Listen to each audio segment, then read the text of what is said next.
Susan Gaddy, a native of Greenville, South Carolina, stepped into the world of politics at the age of 15 for a Senate campaign. Her dad was a lawyer and her mother, North Carolina realtor. Susan says her entrepreneurial drive to run her attorney firm is from her parents. She has been a capital fundraiser for decades and is now actively running for office. What are her plans for fighting inflation? How will she improve the lives of the North Carolina residents? Who is Susan's role model? Let's listen in to Susan's journey and her race to the Senate. Susan, thank you so much for being on the show. It's such an honor to have you. Thank you, Deepak. It's a pleasure to talk with you today on April 15. Perfect. So let's get started with our rapid set of fire questions. So I know you're trying to run for the office. So can you tell us, what would you do if you were elected? What would you do the very first day? Absolutely. I am running to protect our North Carolina way of life. And my vision on how to help North Carolina is to fight inflation and to improve the economy for the citizens of North Carolina. That the inflation rate is right now, it's the highest it's been since I was first at the University of North Carolina at Chapel Hill as a first-year student. I have a background as a business lawyer. I've represented hundreds of businesses in my legal career. I'm a lawyer who's a native of Greenville, South Carolina. I've just won my third award from the University of South Carolina School of Law. And my vision is to lower the cost of healthcare by lowering prescription drug prices. Do you know who Mark Cuban is? Mm-hmm. Well, he owns a basketball team and he's a billionaire, and he's on the television with the Shark Tank. Mm-hmm. On CNBC, and he's got an online pharmacy set up that it's called At Cost Plus Drugs that's just come out this month. And so that's a private sector innovation to lower the cost of prescription drugs. Now, being a business lawyer, lowering the cost of healthcare is super important for the citizens of North Carolina who are, frankly, aged 50 and up are about a third of the population, and I'm 59. So in the big picture, the number one driver for Americans to file a consumer bankruptcy is the cost of healthcare. But the cost of healthcare and prescription drugs really affects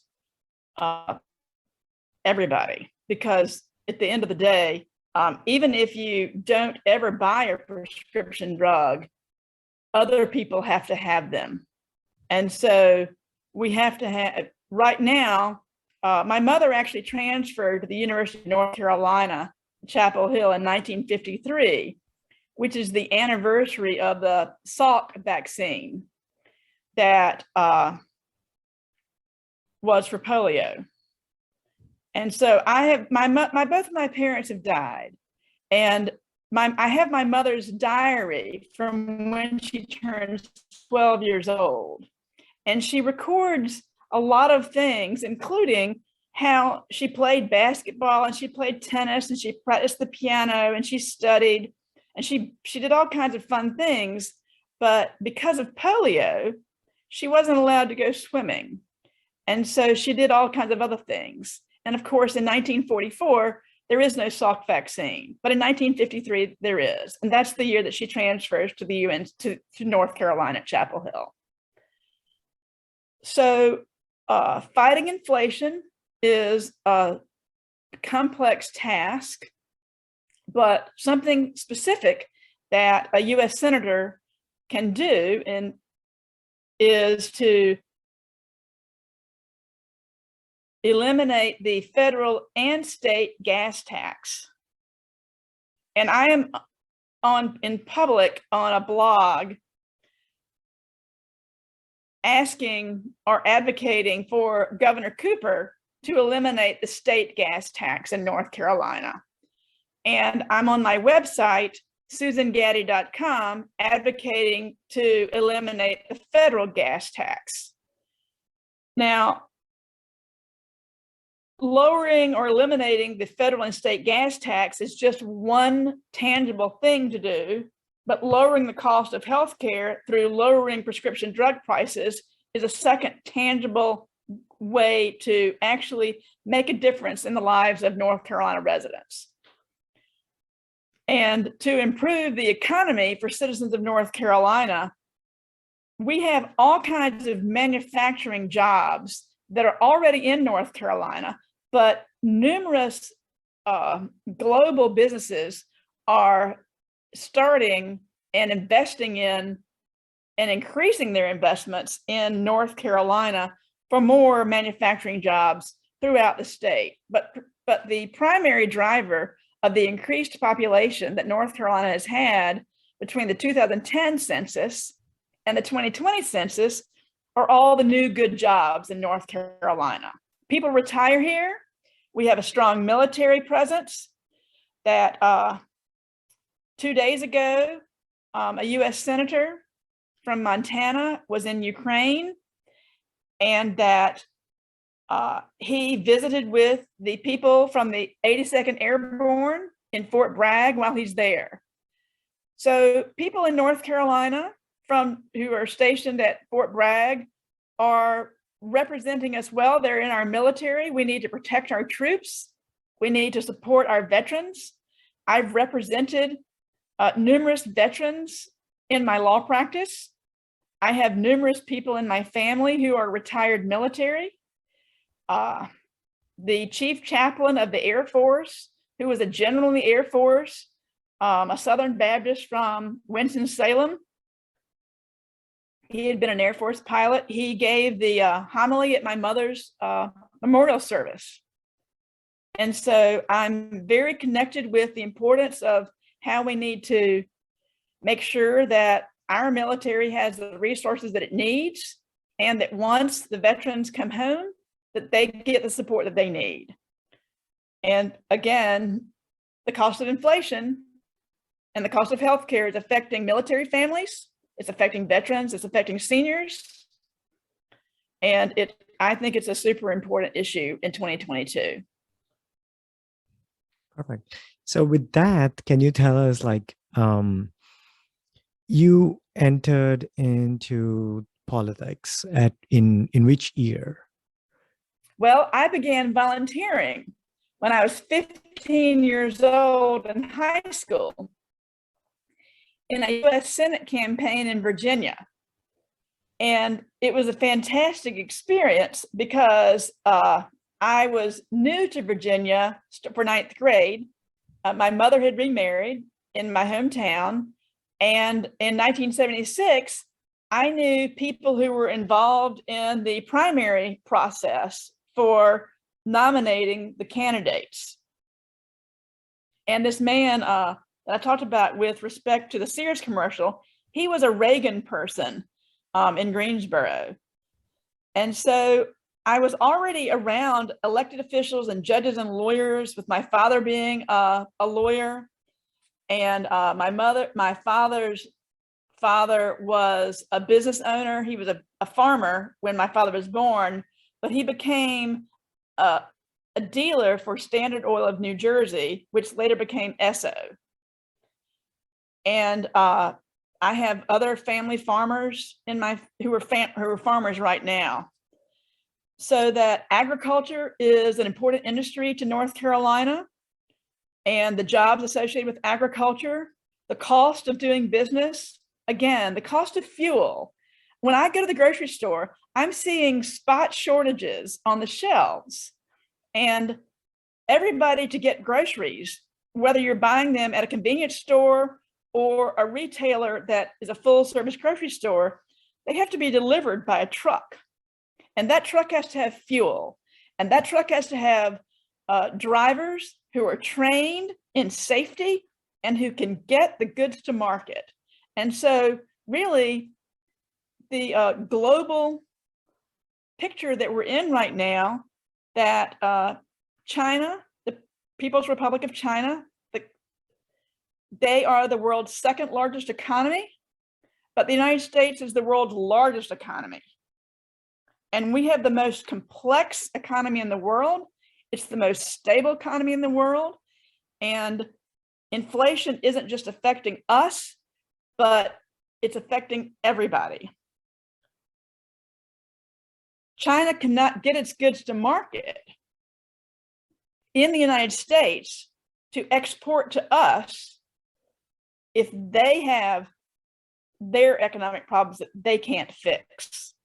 And so these nuances that take place, that is really what the policymakers in Washington, that's their job, is to protect the interests of the United States, protect the national security interests, protect our economy, and to improve our economy and to improve the lives of the residents in our home states. So inflation is really a tax on all North Carolina residents, and I've got a plan to fight it. And can you tell us a little bit more about your plans as to how you would fight it? Yes. Through lowering and eliminating the fuel federal tax, the state gas tax, and lowering the cost of prescription drugs to lower the cost of health care for everybody. Got it. And can you tell us a little bit about your role in terms of how you feel North Carolina has progressed over the years and what changes you're observing now that, you know, when you step into the office, you will change that? What a great question. When I was in college, I volunteered in political campaigns, and I've volunteered in numerous presidential campaigns, in governor's campaigns, in state legislative races. I've been a political fundraiser for all these decades, and it's been a terrific experience to be able to learn from each of these different campaigns, because one can only learn more as time passes, but literally we have to get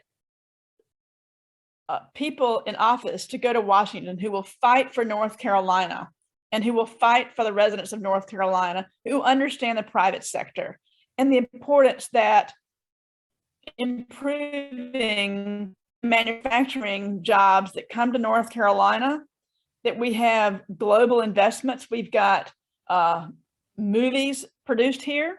We've got tourism, we've got agriculture, we've got manufacturing, and that when you have lower cost of fuel, it's like you have more people that want to live here.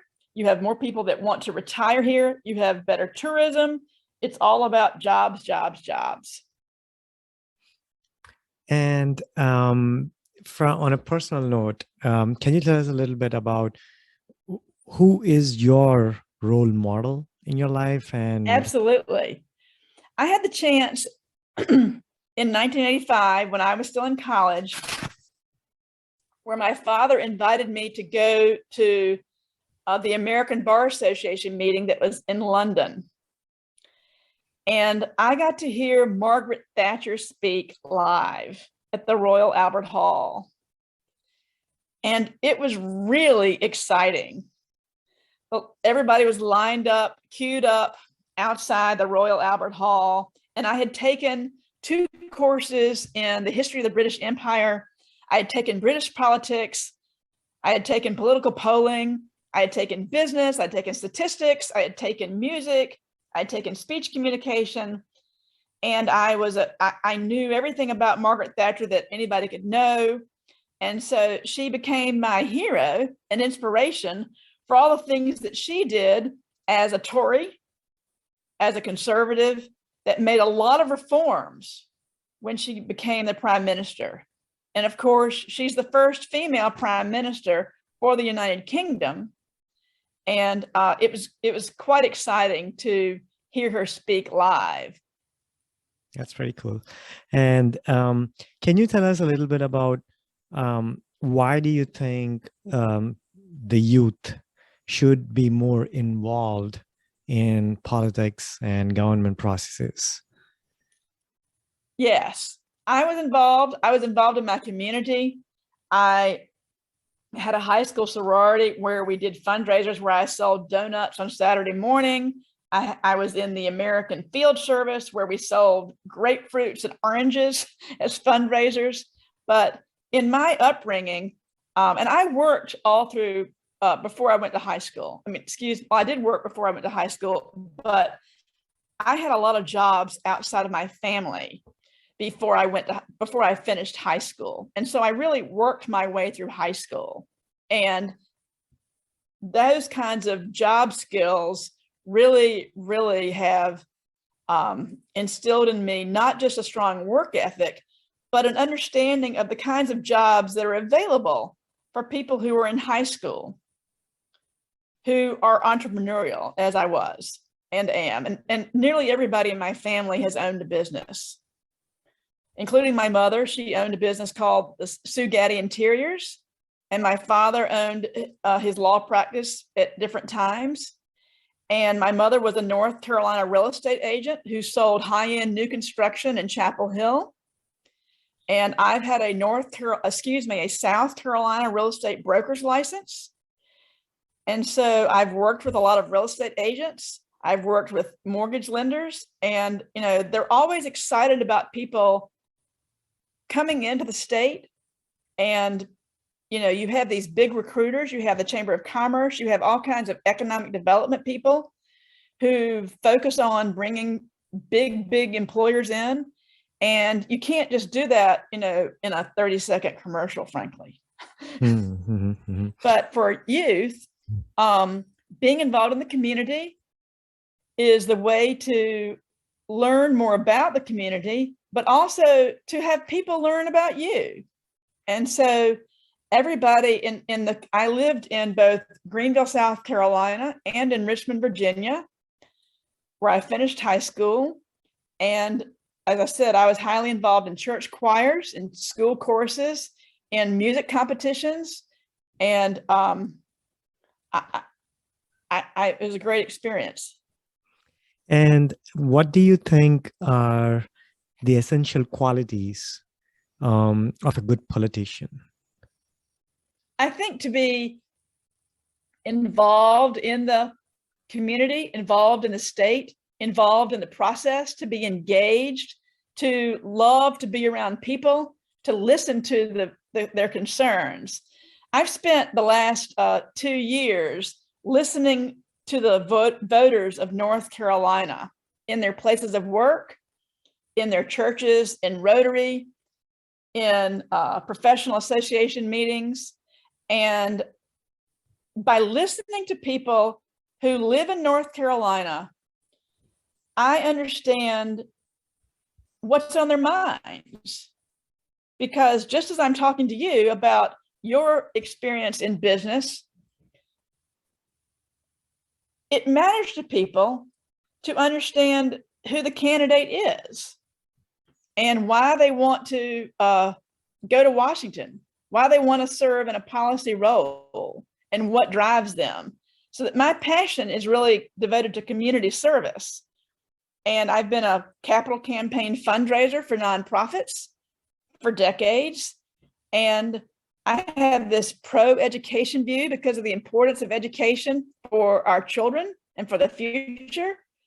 And that if we don't pay attention to making sure that young people have the chance to go to college or go to finish high school, then we really don't have much of a future to look forward. But in North Carolina, all the community colleges permit high school students to attend, but you can go to any community college in North Carolina right now at no charge. And that's a vital experience to have, to train people to develop skills for the lowest possible cost. Mhm. Because if they can go to community college in North Carolina at no expense for the education, then they can work and they can be contributors to society who have the skill sets needed for today's jobs in this kind of economy, whether it's information technology, whether it's manufacturing, whether it's choosing to go into law enforcement, whether it's choosing to go into the military. Right now, the United States has a shortage of military pilots, and it takes years to train military pilots. But we actually have a shortage of people who are qualified to go into the military. And so by focusing on the future and by focusing on teenagers in particular, we will improve our numbers for teenagers to be qualified, to be eligible to serve in the American military. We have a shortage of civilian pilots, frankly. And while it's not my place to decide how an airline's going to train more pilots, I've got pilots in my family who have retired, and they're both military and civilian. And I've had a lot of friends who are pilots who are retired, military and civilian. I've known people that have gone to West Point, to the Naval Academy, and that frankly, this summer, as the tourism season gets going, the airlines are having to cancel flights because they don't have enough pilots. They can't change that, over spring break, for goodness sake. And so that's a significant issue that's going to affect North Carolina's economy, because you have to have the pilots who can fly the planes in the commercial sector for the airports in North Carolina and for all the commercial airlines that service North Carolina. In Wilmington, they're increasing flights. The economy in Wilmington is booming. It's exciting. I was there last weekend for the North Carolina Azalea Festival, and I've been following all the good things that are going on in Wilmington. And they've got 1 million people going through their airport every year, and they've got people moving there to retire. I know people who've retired there, and it's really exciting, all the things that are going on in Wilmington. That's not to say that there aren't exciting things going on in Greensboro. I went to a Bach birthday concert in Greensboro during March Madness, and that was so much fun. Downtown Greensboro has a special Easter egg hunt going on this weekend. And in Charlotte, they've just hired a new artistic director for their ballet. And the ballet in Charlotte didn't even exist in the 1960s when I was a child. It started in 1970. And so people in Charlotte, which has had the largest population growth in North Carolina over the past 12 years, it's because they're excited to live in Charlotte. They want to live in Charlotte, and they like doing all the cultural things that are there. I used to, when I moved to Richmond, I flew from Greenville, Spartanburg, through Charlotte to Richmond. And I was in the Charlotte airport every couple of weeks. And I was a teenager flying on my own. And my stepfather had an Eastern Airlines traveler badge or something. I could stay in this special little room. And in those days, people smoked on planes, which was terrible. But my parents smoked and my step parents smoked, and I'm really opposed to smoking as a result. But I've seen the Charlotte airport grow. I've lived in Charlotte. I've been in sales, a license to sell mutual funds in the financial services industry in Charlotte. I've worked in Hillsborough in sales and in rental property management. I did rental property management in college. I was on my way to being a slumlord before I applied to law school. I did all kinds of jobs. Have had jobs in college where I was in telephone sales. I've had jobs where I did marketing projects for insurance companies. It's really a great variety. I worked in restaurants. I mean, really all the jobs that people have when they don't have a college degree, I've had all of those jobs. And that's what I'm seeing when I talk to people in North Carolina, as I travel through North Carolina, listening to what's on their mind. Mhm. So, if I may ask you a question, I know like the restaurant and the food industry businesses, I'm seeing that, they're struggling to hire, right? Because there's not a lot of people who are willing to go back to work. How would you address that? That's a great question, because in my business, I've been trying to hire people since December 2019. And when I line people up, I'm really excited that they commit. And I've got somebody coming on board with me that I interviewed in January who is not available until June. And so restaurants have to have staff. And back in Charleston, and here too, I'm sure the grocery stores have had to reduce their hours because they can't staff their grocery stores. And so it's not just restaurants, but it's also grocery stores and pharmacies. I paid my Verizon bill this week, and Verizon is hiring people to work in their stores. And so people really have a lot of opportunities. And if they're going to community college, or if they're working in high school, or if they've had changes to their life circumstances where they've gotten laid off or the business closed because of COVID, then they are able to get rehired in another business. And restaurants are frequently owned by small family business owners, and they've got to be able to have the staff. They have to be able to get the food, like I said, delivered. But the shortage of the low unemployment rate that you're asking, that's what you're really asking about, is what to do about the low unemployment rate. We have to have the ability to attract people to stay in their jobs and to come back to the jobs. And that really happens through sound management. So that when I'm eating in all these restaurants as I travel, and as I'm here in Brunswick County, then I'm talking to the business owners, and I'm talking to the people that are waiting on me in the restaurants. When did you get hired? How did you get hired? What's your experience working in this restaurant? And literally every single person I talk to who is working in a restaurant in North Carolina is happy to have their job. And everybody who's working in a hotel, you have to have hotels that have staff. You can't have a tourism industry without hotels. They are happy to have their job, and they're getting promoted in management. I've had quite a few experiences going to fast food restaurants where the managers are taking a personal interest to make sure that I have my food right. So that I think a lot of things are working correctly for the restaurant business, even though there have been a lot of closures. I'm not saying that the closures of family businesses hasn't been a tough thing, because it has.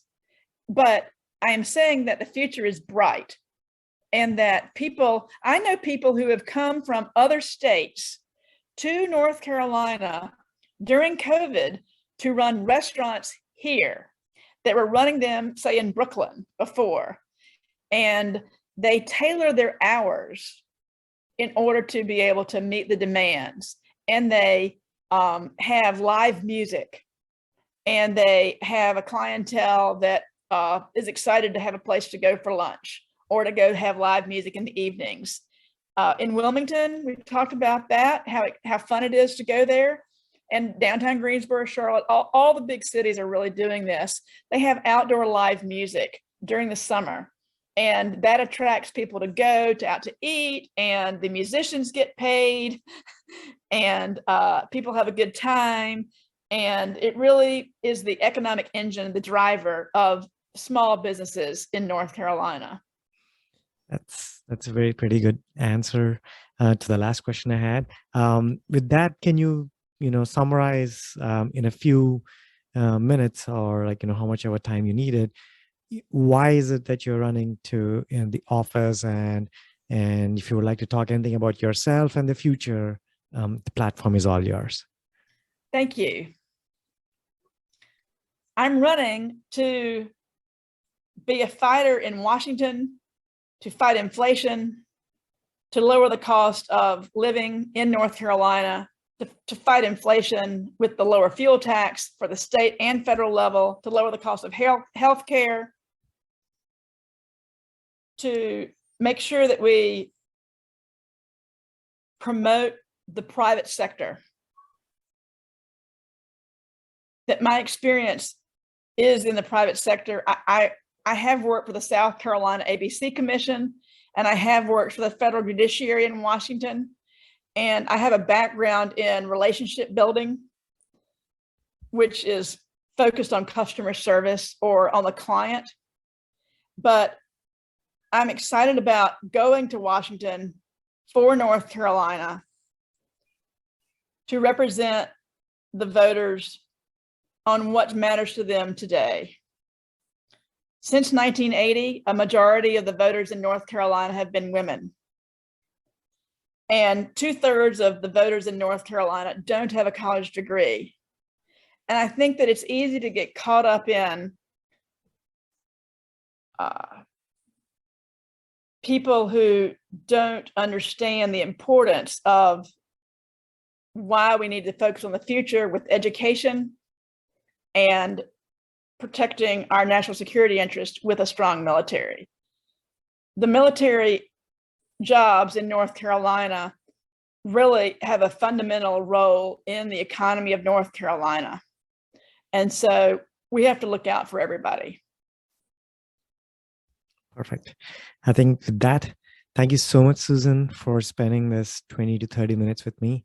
It's such an honor to have you on the show. Thank you, and I wish you all the best in your future. Thanks, Deepak. Have a great weekend. Thank you. This was my first interview with someone who was actively running for office, and I had a very interesting talk with Susan. Hope you enjoyed it too. Please do rate and support the podcast. Thank you and take care.